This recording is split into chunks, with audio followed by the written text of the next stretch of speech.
कि हम विश्वगुरु तब हुआ करते थे जब पेड़ के नीचे गुरुकुल चलता था। वो जब पढ़ते थे तो उनके लिए सेफ करियर डॉक्टर और इंजीनियर ही था। तो पैदा होते ही तुमको डॉक्टर बनना है, इंजीनियर बनना है, उसके बनना। अब से देखो, आप पेरेंट्स का एंगल सोचो। हर पेरेंट्स हमेशा अपने बच्चे के लिए अच्छा ही सोचता है। तो उनको ये दिखता है कि ये सेफ करियर है, एक बार कर लेगा तो वो एकदम उसका लाइफ सेटल हो जाएगा। पेरेंट्स उसके लिए अच्छा ही सोचते हैं। ज़रूरत से ज़्यादा बच्चे पर प्रेशर होने से आज के डेट में बहुत अच्छे रिजल्ट्स नहीं आ रहे हैं। तो मेरे हिसाब से ये एक पेरेंट्स का, संस्थानों का, सारे सबकी एक जिम्मेवारी है कि एक एक नागरिक को डेवलप करने में सबका बहुत अहम भूमिका होता है। तो मेरे ख्याल से सबका एक कोऑर्डिनेशन हो। नमस्कार, मैं कुमार अमरेंद्र, आप देख रहे हैं BR24 न्यूज़। मैं आपको बता दूं कि आज सासाराम में नारायण ट्यूटोरियल का एक नया फ्रेंचाइजी, मतलब इसे कह सकते हैं एक अंग, अब सासाराम में स्थापित हो गया है। और इसके कर्ता धर्ता जो हैं गोविंद नारायण सिंह सर, वो हमारे साथ हैं। मैं आपको जानकारी दे दूं कि गोविंद नारायण सर जो हैं अभी बिहार की शिक्षा को एक नए दिशा में ले जाने का कार्य कर रहे हैं।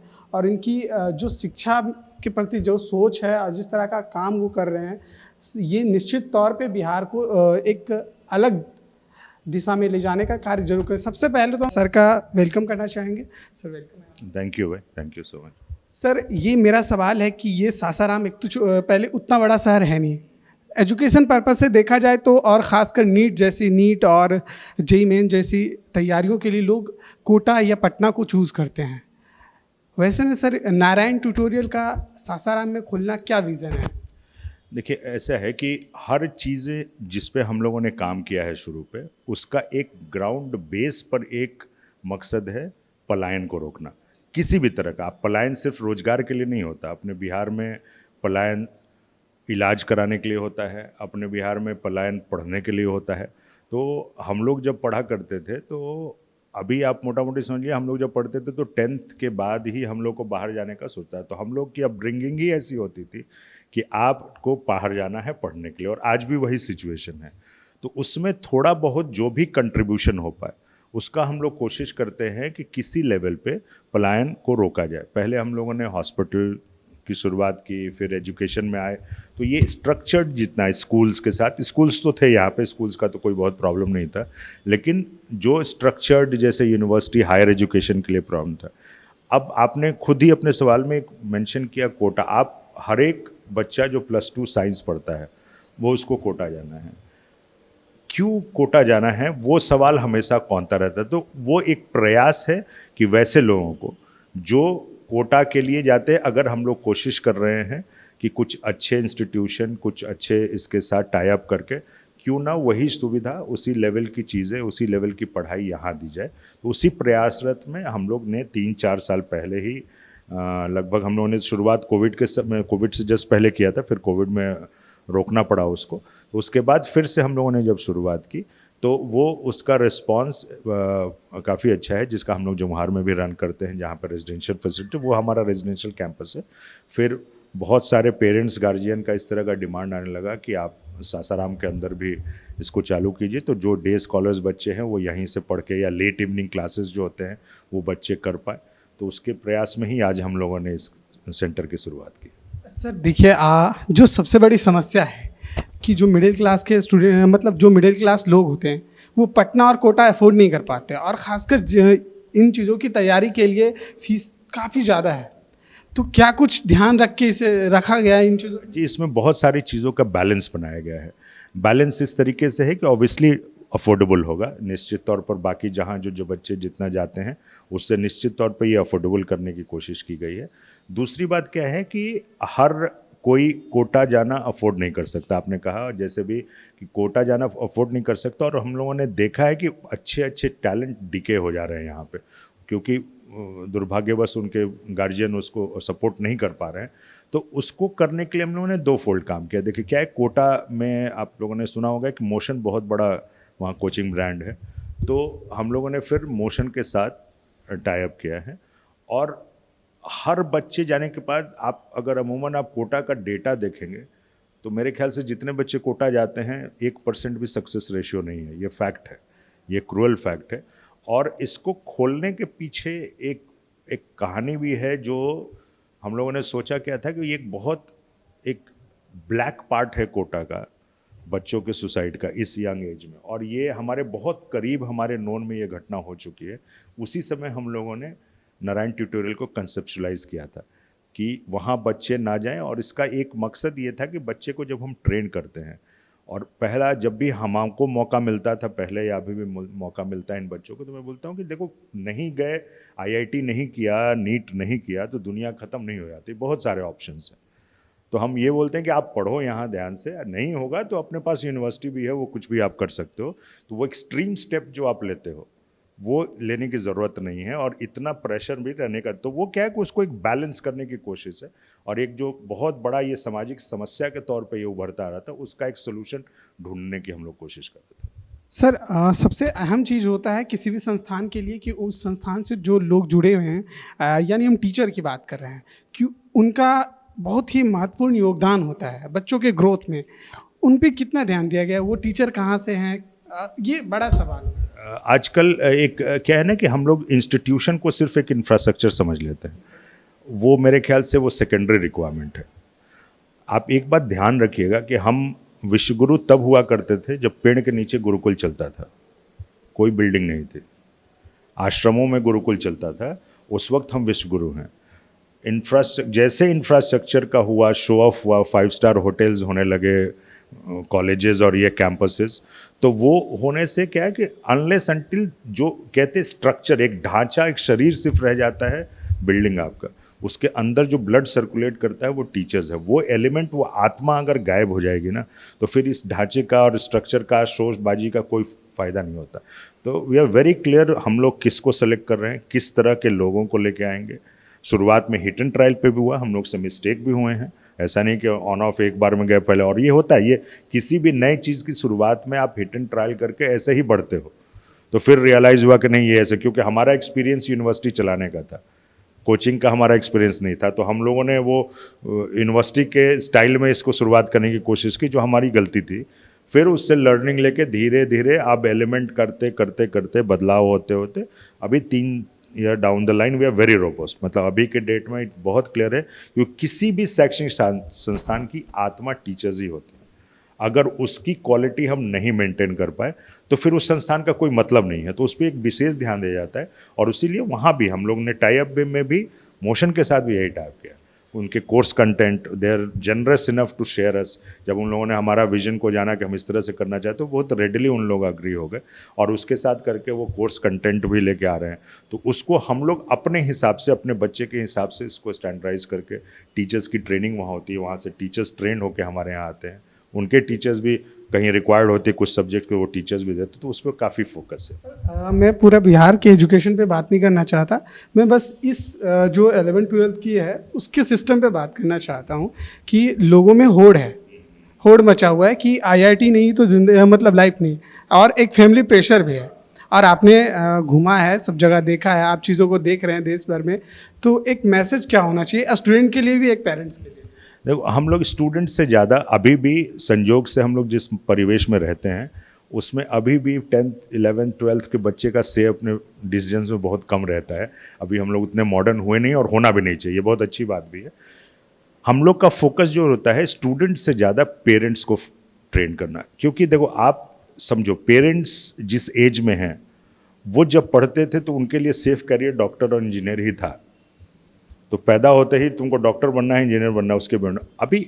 और वो दूसरे एंड से देखो, आप पेरेंट्स का एंगल सोचो, हर पेरेंट्स हमेशा अपने बच्चे के लिए अच्छा ही सोचता है।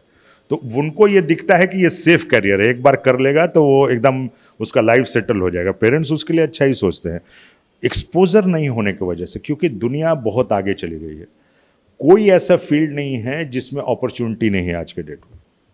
तो हम लोग वो भी फोकस करते हैं, कोई ज़रूरी नहीं है कि आपको इसी फील्ड में आना है, पूरा फील्ड ही एकदम ओपन है। और आज के डेट में इनफैक्ट दूसरे फील्ड कॉम्पिटिटिव भी नहीं है, उतना कंपटीशन भी नहीं है जितना यहाँ कंपटीशन है। आप नीट देख लो, 20 लाख से ज़्यादा बच्चे बैठते हैं, सीट बढ़ के मतलब पिछले 10 साल में अगर कह लो तो 30-35 हज़ार से लेके 3 टाइम्स सीट्स बढ़े हैं, और उतनी ही संख्या, उससे ज़्यादा संख्या में मल्टीपल टाइम्स में बच्चे एग्ज़ाम दे रहे हैं। तो वो बहुत कंपटीशन हुआ, और उसके चलते बच्चों पे बहुत प्रेशर है। तो ये करके हम लोग बेसिस कर, क्योंकि बच्चों का डिसीजन मेकिंग में बहुत थोड़ा से है, हम लोग पेरेंट्स को ज़्यादा एजुकेट। इस बार मार्क्स को लेके भी काफ़ी कुछ हुआ था, शायद मेडिकल के रिजल्ट आए थे, उसमें काफ़ी हाई मार्क्स पे लिया गया था और उसमें स्टूडेंट डिमोरलाइज भी हो गए थे। ये सिस्टम क्या लगता है सर कि ऊपर के सिस्टम सही है या फिर देखो, सिस्टम्स कभी कोई गलत नहीं होता, इम्प्लीमेंटेशंस की प्रॉब्लम हो जाती है। और ये जो प्रॉब्लम है इस बार, ऐसा नहीं कि ये मास स्केल पे है, सिस्टम्स में है, बहुत लिमिटेड जगह है। एक अपना बिहार अनफॉर्चुनेटली हर टाइम इस तरह के न्यूज़ में रहता है, तो एक बिहार एक सेंटर है और लिमिटेड, और एक इंडिया में मेरे ख्याल से गुजरात का एक सेंटर है। मतलब ऐसा नहीं कि ये मास स्केल पे बहुत ज़्यादा कुछ हो गया है। सेकंड प्रॉब्लम क्या थी कि एक ग्रेस का एक सिस्टम एनटीए ने इस बार लाया, वो बहुत ट्रांसपेरेंट नहीं था, वो ठीक नहीं था, वो जिसको सरकार ने एबॉलिश कर दिया। तो ये सारे सिस्टम, क्योंकि ये इतना कम्पिटिटिव है कि ट्रांसपेरेंसी बहुत कीन है, आप ग्रेस किस इस दे रहे हो वो बहुत इंपॉर्टेंट, वो ओपन ट्रांसपेरेंट हो, और वो बहुत अच्छा सिचुएशन में नहीं था, जिसके चलते हालांकि उसको गवर्नमेंट ने करेक्ट कर दिया, तो वो अच्छी बात है, क्योंकि वो चीज़ें ये है कि बहुत लोगों का कैरियर स्टेक पे है। और इस बार लाइमलाइट में इसलिए आ गया कि ऐसा नहीं है कि पहले बच्चे को फुल मार्क्स नहीं होता, लास्ट ईयर भी तो आए थे 10 लोग ऐसा, लेकिन इस बार जब न्यूज़ बना तो ऐसा लगने लगा कि इस बार सब कुछ गड़बड़ हो गया। ऐसा नहीं है, लेकिन हाँ मतलब है, और कारण है हाइप होने का, कंसर्न है, कैरियर स्टेक पे है बच्चों का, बहुत तरह की चीज़ें हैं, और इसलिए भी आ गया कि किसी एक पर्टिकुलर सेंटर में इतने टॉपर्स हो गए तो निश्चित तौर पे आएगा, और वो जांच का विषय है और होना भी चाहिए। अब तो सीबीआई ही जांच कर रही है और काफ़ी अंत तक पहुंच भी गई है। सर निजी तौर पे मेरा एक सवाल है आपसे, जहाँ तक मैं आपको जानता हूँ कि आप बिहार के लिए क्या करेंगे, मतलब शिक्षा के क्षेत्र में तो कर ही रहे हैं, जो आपका योगदान है, आपकी जो संस्था है खासकर इस एरिया के लिए काफ़ी कुछ दिया है। मैंने जितना ऑब्जर्वेशन में हमारा रहा है, इस एरिया में उस संस्थान के वजह से काफ़ी ग्रोथ हुआ है, और आपकी आगे की क्या ऐसी कोशिशें होगी जो बिहार में कहीं ना कहीं बदलाव देखने को मिलेगा? जी मेरा निजी बिहार में बदलाव होगा मेरे वजह से, ये तो मैं नहीं मानता। देखो, हर कोई को अपना जो छोटी कोशिश, जो जितने में है, देखो हर कोई व्यक्ति एक रोड पे भी चलता है ना, उसका भी एक योगदान है। अगर मैं कुछ नहीं करता तो मैं जितने सिविक सेंसेस हैं उसको अगर मैं मानता हूँ, जितने भी वो भी मेरा कंट्रीब्यूशन है। तो उस हिसाब से हम लोग जिस एरिया में हम लोग हैं, ये काफ़ी इंडस्ट्रियलाइज एरिया हुआ करता था, उसको फिर से वापस लाने की आवश्यकता है। तो हर लेवल पे इंडस्ट्री डिपार्टमेंट में भी, कहीं भी जहाँ भी परिचित लोग हैं, जहाँ हम लोग कुछ कंट्रीब्यूट कर सकते हैं, और अपने तरफ से एफर्ट लगा के कुछ नई इंडस्ट्रीज़, बहुत सारे बंद इंडस्ट्रीज़ हैं जो किसी न छोटे मोटे कारण से बंद हुए होंगे, तो उनके साथ उनके ओनर्स के साथ मिलके उसको किस तरह से, या उनके साथ किसी और को जोड़ के कि भाई इसको फिर से चालू कीजिए, क्योंकि हर इंडस्ट्री जो होती है वो एक रोजगार क्रिएट करती है, और वो उसकी आवश्यकता भी बिहार को बहुत ज़्यादा है। और मैं गवर्नमेंट लेवल पे भी मैं बार बार जब भी हमको मौका मिलता है डिपार्टमेंट में इसमें, तो मैं ये बोलता हूँ कि हम लोग जिस एरिया में हैं अभी, विशेषकर आप जब कैमूर से घुसते हो और गया के लिए निकलते हो, ये बहुत कंड्यूसिव एरिया है, और यहाँ पे मेरे ख्याल से छोटे एफर्ट्स करने से बहुत बड़ा रिजल्ट आएगा, और सरकार ने इस ओर काफ़ी ध्यान दिया है। अभी बहुत बड़ी मेरे ख्याल से अगर सब कुछ ठीक ठाक रहा तो बहुत बड़ा, मतलब स्पेशल इकोनॉमिक जोन जैसा और गया में आ रहा है, क्योंकि गया के पास इंटरनेशनल एयरपोर्ट है, फ्रेट कॉरिडोर है हमारे पास, तो सब कुछ कंडीसिव है। और पिछले 4-5 साल 6 साल से आप समझ लो जो एफर्ट सरकार बिहार कर रहा है, मेरे ख्याल से अब वो रिजल्ट देखने को मिल जाएगा। नारायण, लास्ट सवाल सर, नारायण ट्यूटोरियल की तरफ से सासाराम के लोगों के लिए क्या मैसेज? सासाराम के लिए ट्यूटोरियल के तरफ से हो या चाहिए हो, कभी भी मेरे ख्याल से किसी भी बच्चे का ग्रोथ, देखो बच्चे इस देश के भविष्य हैं, और उनका ग्रोथ किसी एक शैक्षणिक संस्थान पे, चाहे वो कोचिंग सेंटर हो, यूनिवर्सिटी हो, या जो भी हो, स्कूल्स हो, उसमें सबका एफर्ट बराबर लगता है, तभी उस बच्चे का ग्रोथ होता है। एक बच्चे को डेवलप, एक अच्छे नागरिक बनाने में सबका सहयोग होता है। तो मेरे ख्याल से हम निश्चित तौर पर बच्चे की ज़रूरतों को समझें, पेरेंट्स को, और उनका जो एलिमेंट है, जो जो जो गुण है, ज़बरदस्ती उस पर थोपे ना। उसका एक, हर बच्चे का एक खूबसूरती है, और हर बच्चे में एक बहुत, और हर कोई क्षेत्र आज के डेट में ऐसा नहीं जिसमें करियर नहीं है, तो हर जगह करियर है, किसी तरह ज़बरदस्ती ना करें उसके साथ। और मेरे ख्याल से अब माहौल ऐसा हो गया है कि मेरे ख्याल से आपको बच्चे को दोस्त बना के ही आगे बढ़ना उचित रहेगा, और वो लेके आपके शैक्षणिक संस्थान, उनके टीचर्स बैठ के ही करियर प्लानिंग करें, और करके उसके हिसाब से ही फिर बच्चे को आगे, क्योंकि ज़रूरत से ज़्यादा बच्चे पर प्रेशर होने से आज के डेट में बहुत अच्छे रिजल्ट्स नहीं आ रहे हैं। तो मेरे हिसाब से ये एक पेरेंट्स का, संस्थानों का, सारे सबकी एक जिम्मेवारी है कि एक एक नागरिक को डेवलप करने में सबका बहुत अहम भूमिका होता है। तो मेरे ख्याल से सबका एक कोऑर्डिनेशन होके।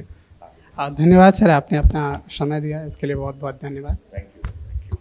सुना गोविंद नारायण सर को कि किस तरह से वो शिक्षा को थोड़ा चेंज करना चाहते हैं, और ख़ासकर सासाराम के लोगों के लिए जो 11th-12th के स्टूडेंट हैं उनके लिए थोड़ा एक प्रयास है कि उनको कुछ बेहतर मिले।